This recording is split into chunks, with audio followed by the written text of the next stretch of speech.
Perkenalkan, nama saya Archangyal Kirin Jumadi dengan NIM 2113130337. Jadi, dari alat medis atau alat kalibrasi yang dicantumkan di dalam materi,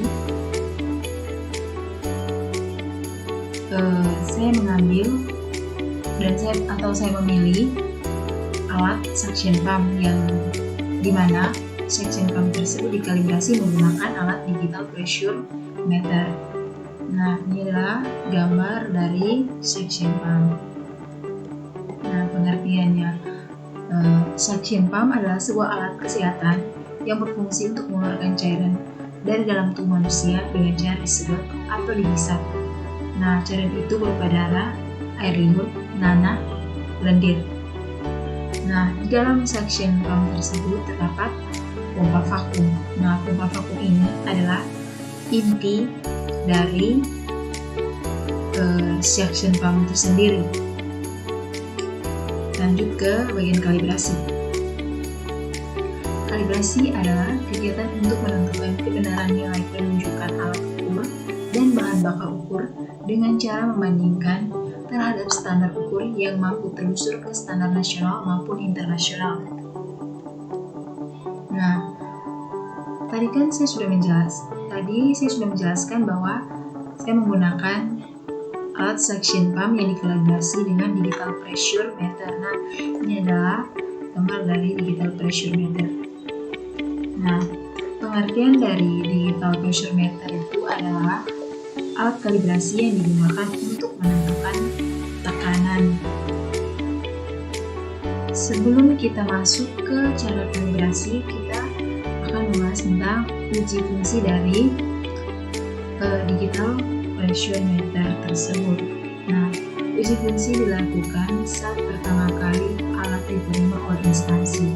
Uji fungsi ini untuk mengetahui apakah alat yang diberikan masih berfungsi atau menyala atau masih bisa digunakan begitu.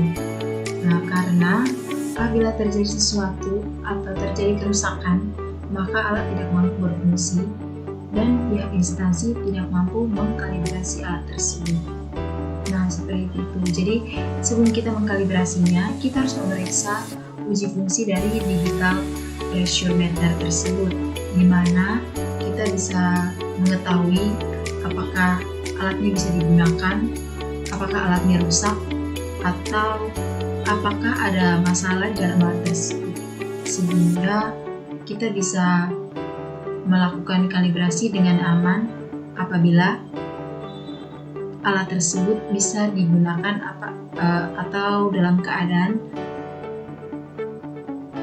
baik-baik saja tanpa ada kerusakan atau kendala yang lain atau masalah yang lain-lain di dalam alat tersebut. Nah, lanjut ke cara kalibrasi. Yang pertama itu persiapkan dokumennya. Kedua, persiapkan alat yang akan dikalibrasi. Kedua, pendataan administrasi alat yang akan dikalibrasi.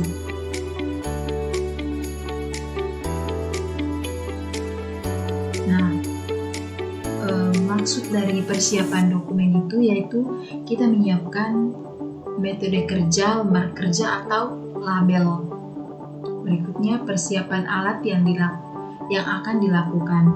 Nah, maksudnya itu kita menyiapkan alat yang akan dikalibrasi beserta kita memeriksa kelengkapan aksesorisnya. Nah, berikutnya pendataan administrasi alat yang akan dikalibrasi. Keempat, pengukuran kondisi lingkungan. Kelima, pemeriksaan fisik dan fungsi alat yang dikalibrasi. Keenam, pengukuran keselamatan kerja menggunakan electrical safety analyzer. Nah, di sini pengukurannya itu menggunakan parameter. Parameter yang diukur yaitu sumber tegangan, di mana ada live to neutral, live to ground, neutral to ground. Nah, itu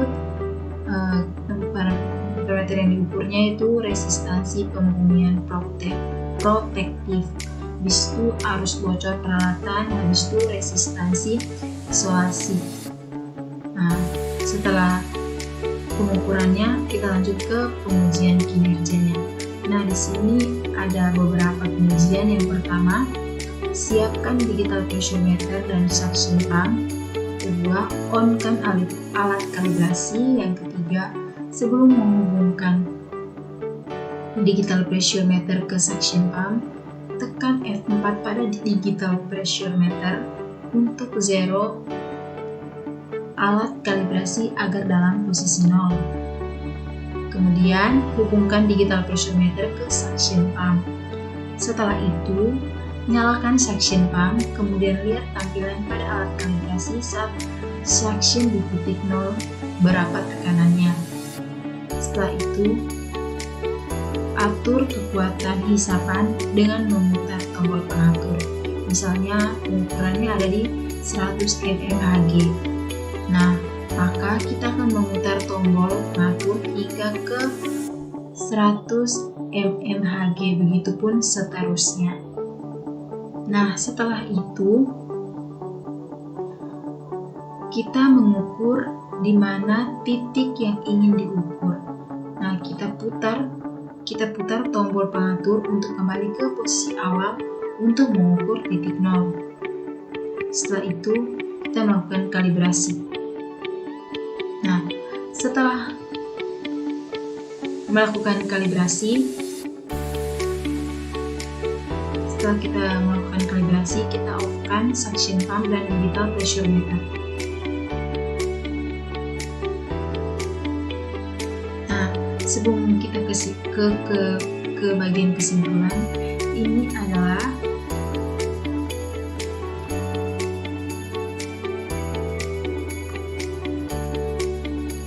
data hasil pengukuran kalibrasi yang dicantumkan pada materi yang diberikan tentang suction pump. Yang pertama itu pengukuran akurasi vakum gauge. Nah, seperti ini.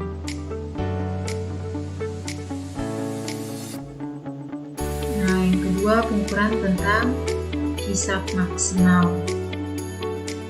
Nah, kalibrasi yang kedua yaitu pengukuran akurasi vakum gauge.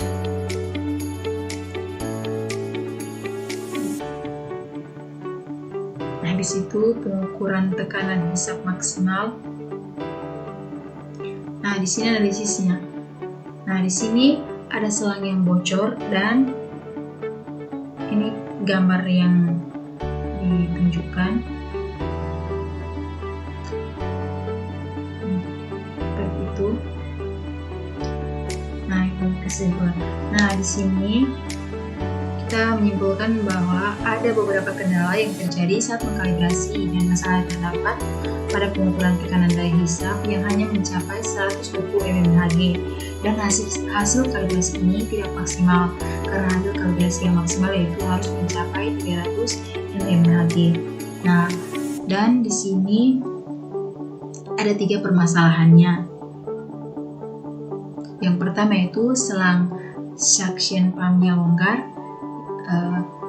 Jadi kalau misalnya selang suction pumpnya longgar, maka yang kita gunakan yaitu kita mengencangkan selang tersebut. Nah, yang kedua selangnya bocor. Nah, kalau selangnya bocor maka kita akan mengganti selang yang baru. Nah, yang ketiga filter suction kotor. Nah, di sini filter bisa dibersihkan dahulu. Jika sudah dibersihkan tapi daya hisapnya belum maksimal, maka filternya yang perlu diganti dengan yang baru. Nah, jadi menurut saya juga setelah saya membaca dari beberapa sumber, salah satu sumbernya itu di sini jelaskan bahwa ada alat kalibrator suction pump. Dan sini jelaskan bahwa alat yang tergolong ke dalam alat kesehatan yang berfungsi untuk mengkalibrasi alat suction pump pada rumah sakit. Nah, alat ini sangatlah penting untuk rumah sakit karena alat ini dapat mengetahui ketidaklayakan dari alat suction pump itu sendiri. Nah, sini dijelaskan juga semuanya. Nah, dan di sini ada sensor MPX 5700 yang mampu membaca tekanan hingga 700 kPa atau 5200 mmHg. Nah, di sini juga saya akan menjelaskan juga tentang ESA, karena menurut saya ESA juga sangat diperlukan dalam suction pump, karena ESA adalah suatu prosedur medis yang digunakan untuk mengambil cairan atau jaringan dari dalam tubuh menggunakan endoskopi. Nah, dengan dengan mendiagnosa berbagai kondisi medis seperti infeksi, perdarahan, atau kanker. Nah, ESA ini ditambahkan karena dia dapat meningkatkan kalibrasi dari suction pump. Sekian presentasi dari saya. Terima kasih.